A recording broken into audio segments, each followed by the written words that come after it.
ప్రేక్షకులకు నమస్కారం అండి. పెన్ను, పుస్తకం తీసుకున్నారు కదా! జాగ్రత్తగా రాసుకుంటున్నారు కదా! మనం ఈ వీడియోలో ఈ పట్టు ఎక్కువగా చేదు గుణం గురించి, చేదు మూలికల గురించి చెప్పడం జరుగుతుందండి. ఈ మనం చేదు కఠోరంగా ఉంటుంది కాబట్టి తినటం ఇబ్బంది కాబట్టి తినం మనం సరిగ్గా. కానీ ఈ చేదు గుణం అనేది అనేక రకాలుగా మన శరీరానికి ఉపయోగపడుతుందండి. ఈ చేదు గుణం అనేది షుగర్‌ని తగ్గించడానికి డయాబెటిస్ పేషెంట్‌లకి చాలా బాగా పనిచేస్తుంది. రక్తశుద్ధికి, పొట్టలో ఉన్న క్రిములను చంపటానికి, ఏదైతే క్రిముల వల్ల మనకి చర్మ వ్యాధులు వస్తాయో, అటువంటి వ్యాధుల్ని తగ్గించటానికి ఈ చేదు అనేది చాలా బాగా పనిచేస్తుందనమాట. ఇప్పుడు మనం చేదు పుచ్చ అని మనం చెప్పుకుందాం. చేదు పుచ్చ. ఇది సారలు ఉన్న కాయలు ఉంటాయండి, సారలు లేనివి ఉంటాయి. చాలా గట్టిగా ఉంటుంది. మెరక పొలాల్లోని, గరువుల్లోని వస్తుందనమాట. ఎంత చేదు అంటే మనం దీన్ని ఇంద్రాయణ్ అంటారు దీన్ని సాంస్క్రిట్ పేరు. మామూలు చేదు ఉండదండి ఈ ఇంద్రాయణ్ అనేది. కఠోరమైన చేదనమాట. ఒక్కసారి మీకు నాలికకి తగిలిందా, జస్ట్ మీ గోరుతోటి గుచ్చిన ఆ గోరు నాలికకి తగిలించుకున్న గొంతుకు దాకా వెళ్ళిపోతుంది చేదు. ఎంత కఠోరంగా ఉంటుందంటే మీకు ఒక 10 నిమిషాల దాకా మీకు ఆ సెన్స్ తగ్గదనమాట. అంత దారుణమైన చేదు ఉంటుందండి. నేను మీకు గత వీడియోలో చేదు పొట్ల గురించి చెప్పాను, చేదు బీర చెప్పాను. ఆ రెండాటిల మీద డబల్ చేదు ఇది ఉంటుందనమాట. కాకరకాయ గానీ ఇలాంటి ఎట్టి పరిస్థితుల్లో దీని ముందర సరిపోవు. అంత కఠోరమైన చేదు ఉంటుంది. దీని యొక్క రూటు మీరు అరగదీసి గనక అన్నం నాకితే దాన్ని జాగ్రత్తగా లేతే పౌడర్ చేసుకుని నీళ్ళతోటి నూరి జాగ్రత్తగా చిన్న మాత్ర చేసుకుని చేదు మింగలేమంటే ఆ మాత్రను మింగితే కనుక వాంతి అవ్వడానికి విరోచనాలు అయితే పక్కాగా అవుతాయండి. అనేక రకాలైన అద్భుత ప్రక్రియలు ఈ చేదు దోసకి ఉన్నాయి. చేదు పుచ్చ అంటారు, చేదు దోస అంటారు. చాలా అద్భుతంగా పనిచేసే మూలిక అనమాట ఇది. ఏట్ల మీద? కాన్‌స్టిపేషన్ మీద. మందు ఎలా తయారు చేసుకోవాలనేది చెప్తాను నేను. ఈ చేదు పుచ్చకాయకి చిన్న బొర్రు పొడిచి దాంట్లోంచి ఎన్ని లవంగాలు కూరగలిగితే అన్ని లవంగాలు దాని లోపలికి కూరేస్తారండి. కూరేసిన తర్వాత దాన్ని కట్టెలతోటి పొయ్యితోటి వంటలు చేసుకునేవాళ్ళం కదా పూర్వం మనం. ఇప్పుడంటే స్టవ్‌లు వచ్చేసినాయి. పుల్లలతోటి చేసేవాళ్ళు చాలా తక్కువైపోయారు. ఆ కట్టెలతోటి వంట చేయటం వల్ల ఆ వేడి భూమిలోకి వెళ్తుంది కదండీ, కాలుతుంది కదా! ఆ పొయ్యిలో ఒక చిన్న గొయ్యి తవ్వి కప్పెట్టి మళ్ళీ పైన మట్టేసేవారనమాట. ఏసేసి ఇలాగ ఒక 4 రోజులు దాన్ని బాగా ఉడకనిచ్చేవారు. ఉడకనిచ్చి ఒక 3, 4 రోజుల తర్వాత మళ్ళీ దాన్ని బయటకు తీసి జాగ్రత్తగాని దాని లోపల ఏ లవంగాలైతే మనం పెట్టామో ఈ లవంగాల్ని బయటికి తీస్తారు. తీసి అవి చక్కగా ఎండబెట్టుకుని పక్కన పెట్టుకోవడం. పెట్టుకుని మీకు మోషన్ కావాలంటే ఒక్క లవంగం తింటే చాలు, చక్కగా జాడించి విరోచనాలు అయిపోతాయి. పొట్ట కంప్లీట్ శుద్ధయిపోతుందనమాట. అదేవిధంగా దీని వేరే కాకుండా దీని కాయ ఏదైతే ఉందో చేదు పుచ్చ లేక చేదు దోస, అర్థమైంది కదండి. దీని యొక్క పచ్చికాయ అయితే ఎక్కువ విరేచనాలు అవుతాయండి. ముగ్గిన కాయ అయితే కొంచెం గుణం అంటే అంత స్ట్రాంగ్‌గా పనిచేయదు. ఒక మాదిరిగా పనిచేస్తుంది. కానీ తప్పనిసరిగా మోషన్స్ అవుతాయి. పచ్చిదైతే పొరపాటున ఎక్కువ తిన్నారనుకోండి, ఎక్కువ మోషన్‌లు అయిపోయి ఇబ్బంది పడిపోతారు. చాలా ఇబ్బంది పడతారు, నీరసపడిపోతారు. మరీ ఎక్కువ తింటే చనిపోవడానికి కూడా అవకాశం ఉంది. అందుకు మీరు ఆయుర్వేద శాస్త్రంలో ఉన్న డోస్ ప్రకారమే ఇది తీసుకోవాలన్నమాట. ఈ కాయల్ని మీరు చక్రాలుగా కోసి బాగా ఎండబెట్టేయండి.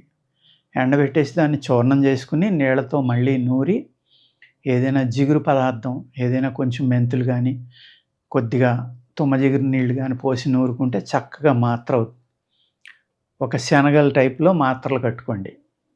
మాత్ర కట్టుకుని వేరు కానీ, ఇది కానీ రెండాటిలో ఏదైనా పర్వాలేదు. అర్థమైంది కదండి.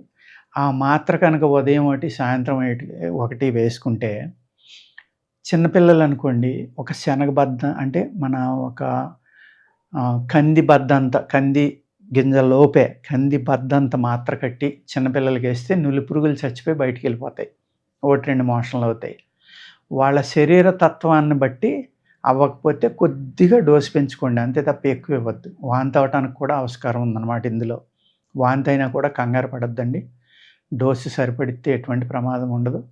కానీ అనుభవజ్ఞులైన వైద్యులతోటి సంప్రదించి గానీ, మీరు పూర్తిగా దాని గురించి తెలుసుకొని గానీ వాడాలి. నేను ఏది చెప్పినా కూడా మీరు కన్ఫర్మ్‌గా ఇదే మూలిక అని అయిన తర్వాత మాత్రమే వీటిని వైద్యంలో వాడుకోండి. చాలామంది తెలిసి తెలియకుండా ఏదో ఎవరో చెప్పిన మాట విని, ఇదే చేదుపుచ్చ అనుకుని, ఇదే ఇంకోటనుకుని, ఇదే చేదు బేర అనుకుని, ఇంకోటనుకుని ఇలా వాడొద్దు దయచేసి. 100% కన్ఫర్మ్ చేసుకొని ఒకరిని అడిగే బదులు 10 మందిని అడిగి, లేకపోతే నాటు వైద్యులు అనేక మంది గ్రామాల్లో ఇంకా ఇప్పటికే ఉన్నారు. ఆఖరి తరం వాళ్ళు. ఈ ఆయుర్వేదం అనేది ఇప్పటికే 95% మనం కోల్పోయామండి ఈ జ్ఞానాన్ని. ఆ 5% కొద్ది కొద్దిగా అక్కడక్కడ ట్రైబల్స్‌లోని పల్లెటూరులో ముసలోళ్ళు ఎవరైనా ఉంటే వాళ్ళు కొంచెం చెప్తున్నారు. చేయగలిగే వాళ్ళున్నారు. వాళ్ళ దగ్గర మనం నేర్చుకోపోతే ఈ విజ్ఞానం అనేది ఫరెవర్ మనం కోల్పోతాం కాబట్టి, దీన్ని మళ్ళీ బతికించడానికి చిన్న ప్రయత్నం నేను చేస్తున్నానండి. ఆ ప్రయత్నమే ఈ క్లాసులు చెప్పటం, లేకపోతే రేపొద్దుట ఒక చిన్న ఆయుర్వేద రిసార్ట్ కడుతున్నాం జహీరాబాద్‌లో. అక్కడ మీరు వచ్చి క్లాసులకి అటెండ్ అయ్యి, మీరు ముందరే రిజిస్ట్రేషన్ చేయించుకోవాలి. 1 వీక్ ఉండవలసి వస్తుందండి అక్కడ. ఆ 1 వీక్‌లోని మీకు చాలా మంచి ట్రైనింగ్ ఇచ్చి, ఒక చిన్న నాటు వైద్యునిగా తయారు చేస్తాం అనమాట. ఇలాగ నెలకి ఒకేసారి ఉంటుందండి. 1 వీక్ ఉంటుంది. అలాగా కొన్ని నెలల పాటు ఈ కోర్సుని నడుపుదాం అని అనుకుంటున్నాం. మీరు 3, 4 క్లాసులకు కనుక అటెండ్ అయ్యారంటే 4 పట్లో, 3 పట్లో మీరు చక్కని నాటు వైద్యుడిగా తయారయ్యి, కొంతవరకు మీరు మీ యొక్క ప్రాంతంలో గానీ, మీ యొక్క గ్రామంలో గానీ, మీ జిల్లాలో గానీ, మీ మండలాల్లో గానీ 10 మందికి సహాయం చేసి ఈ ఆయుర్వేద అనేదాన్ని ముందరకి తీసుకెళ్తారు. 10 మందికి ఉపయోగపడతారని కోరుకుంటా ఈ వీడియోలు చేస్తున్నాం అనమాట. అర్థమైంది కదండీ! ఈ ఇంద్రాయణి అనే దానికి చేదుపుచ్చ అనేది ఇంకా అనేక రకాల ఉపయోగాలు ఉన్నాయన్నమాట. నల్ల జీలకర్ర, దీని చూర్ణము, అలాగే అవిసె గింజల చూర్ణము, ఈ 3 మీరు సమానంగా కలుపుకొని ఒక 600 ఎంజీ లేతే ఒక 400 ఎంజీ సరిపోతుందండి. రోజుకొక్కసారి మీరు భోజనం మధ్యలో గానీ, భోజనం చేసిన తర్వాత గానీ వేసుకోండి నీళ్ళతో. చాలా చేదుగా ఉంటుంది.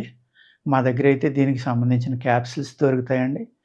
ఇవి వేసుకుంటే కనుక మీకు రక్త శుద్ధి అవ్వటం, అనేక మూత్రవ్యాధులు తగ్గటం, డయాబెటిస్ అనేది కూడా చాలా వరకు కంట్రోల్ అవుతుందండి. ఇది లివర్ మీద, అలాగే స్ప్లీన్ మీద, బల్ల అంటాం కదా మనం. పూర్వం భాషలో అయితే మన వాడుక భాషలో అయితే బల్ల అంటారు. పొట్టలో బల్ల పెరిగిందిరా వీడికి, పొట్ట ఉబ్బింది అంటారు. బల్ల పెరగటం అంటే ఏంటంటే స్ప్లీన్ గానీ, లివర్ గానీ ఎన్లార్జ్ అవ్వటం అన్నమాట. తెలుగులో బల్ల అంటే ప్లేహం అంటారు స్ప్లీన్‌ని. దీన్ని లివర్‌నేమో యకృత్ అంటారు. అలాగా యకృత్ ప్లేహ నివారిణి అని మా దగ్గర ఒక మందు ఉంటుందండి. 2 ఆట్ల మీద పనిచేస్తుంది. ఇటువంటి మందులు అనేకం మనం ఈ చేదు పుచ్చతోటి చేసుకొని, చేదు దోస, చేదు పుచ్చ, ఇంద్రాయణ్యం అన్నీ ఒకటే పేర్లండి. దీని ద్వారా చేసుకొని మీ అందరూ కూడా చక్కగా 10 మందికి ఉపయోగపడాలి. మీ కుటుంబానికి, మీ చుట్టుపక్కల వాళ్ళకి ఉపయోగపడాలని కోరుకుంటా ఈ క్లాసెస్ అనేది చెప్పడం జరుగుతుంది. నమస్కారం.